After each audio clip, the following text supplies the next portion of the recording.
জমি দখলকে কেন্দ্র করে বোমা ও গুলি, চাপকায় উত্তেজনা, মৃত এক। জমি সংক্রান্ত বিবাদকে কেন্দ্র করে ব্যাপক অশান্তির সৃষ্টি হলো চাপড়ার মহেশনগরে। মঙ্গলবার সকালে শিবপুর এলাকায় দুই পক্ষের মধ্যে সংঘর্ষ বাধে, যেখানে বোমা ও গুলি চলে। এই ঘটনায় আলহামদু শেখ, যার বয়স 52, সেই ব্যক্তির মৃত্যু হয়েছে। আহত হয়েছেন আরো দুজন। পুলিশ ও স্থানীয় সূত্রে জানা গিয়েছে, শিবপুরের একটি জমিকে কেন্দ্র করে দীর্ঘদিন ধরে বিবাদ চলছিল আলহামদু শেখের পরিবারের সঙ্গে মহেশনগরের বাসিন্দা হুমি মল্লিকের। এদিন সকালে আলহামদু শেখ ও তার পরিবারের সদস্যরা সেই জমিতে চাষের কাজ করছিলেন। ঠিক সেই সময় হুমি মল্লিক ও তার অনুগামীরা এসে জমি দখল করার চেষ্টা করে। শুরু হয় বচসা, যা দ্রুত সংঘর্ষের রূপ নেয়। অভিযোগ, এরপরই ধারালো অস্ত্র, বোমা ও বন্দুক নিয়ে হামলা চালানো হয়। যারা মারতে এসেছিল তাদেরকে আপনি চেনেন? হ্যাঁ, চিনি। কে তারা? তারা হচ্ছে একটা গাঁন্তর পাড়ায়। তা একজন নাম মিনা, একজন নাম হচ্ছে হিমি, আরেকজনের নাম আমি জানি না। হঠাৎ করে এরকম আক্রমণ কেন?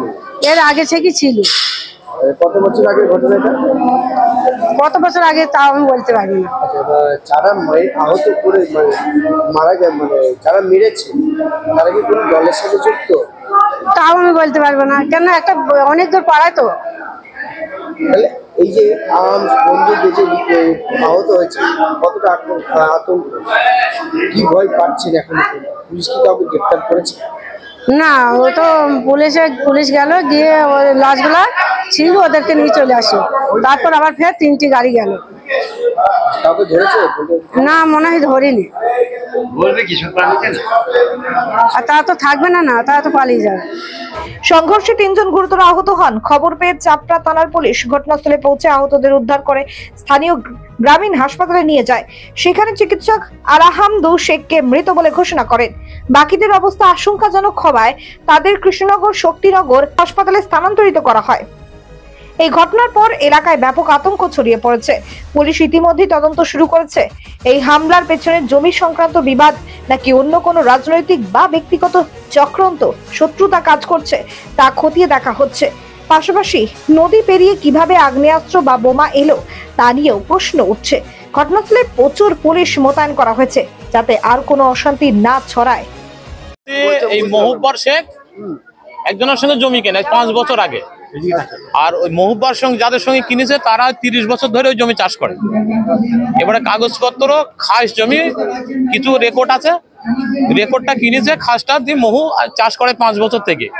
ওই রহিম বলে ওই জমি আমি কিনেছে, জোর করে ওই জমিতে ট্রাক্টর নিয়ে চাষ দিতে যায়। এবার মহুরা কি বাধা দিতে গেছে যে তুই জমিতে কিভাবে ট্রাক্টর নিয়ে এসেছে, তুই কিনে থাকিস তাহলে কাগজ দেখা দেখ করবি, আমিন নিয়ে আসবি, সেখানে আমিন দিয়ে বের করাবে, তুই চাষ দিবি আমার জমি আর আমি ছেড়ে দেবো। ওই বলার সঙ্গে সঙ্গে গুলি। ঘটনাটা তখন এই 10টা, 9:30, পৌনে 10টার দিকে। পাড়াতে 3 জন আহত হয়েছে, একজনের মার্ডার হয়েছে, আর 2 জন আহত। দুজন আহত, তাদের কি দিয়ে মেরেছে? দাদি মেরেছে, কোপ মেরেছে, আর যে আরেকজনকে বোম মেরেছে, ও পড়ে গেছে, ওর গায়ে বোম মেরেছে। আর যে মারা গেছে তাকে গুলি করেছে। কোথায় গুলি করেছে? এখানে গলাতে গুলি করেছে। তার নাম কি? তার নাম আলম শেখ। দুজন আহত হয়েছে, একজন নাম হয়েছে মহুব্বর শেখ, একজন নাম হয়েছে কালু শেখ। বাড়ি কোথায়? মহেশনগর পুরো পাড়া। কোথায় ঘটেছে? ঘটনা ঘটেছে নদীর ওপারে, মহেশনগরের মৌজা নাকাশপাড়ার সীমানায়। মৌজাটা মহেশনগর চাপড়া থানার, কিন্তু সীমানা নাকাশপাড়ার মধ্যে। ওটা কি শিবপুর বলছে?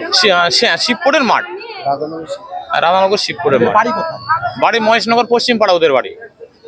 এরা কি শুধু জমি সংক্রান্ত নিয়ে গন্ডগোলে আপনাকে মারলো, নাকি আগে কোনো রাজনৈতিক কোনো অশান্তি গন্ডগোল ছিল? না, জমি সংক্রান্ত গন্ডগোলেই।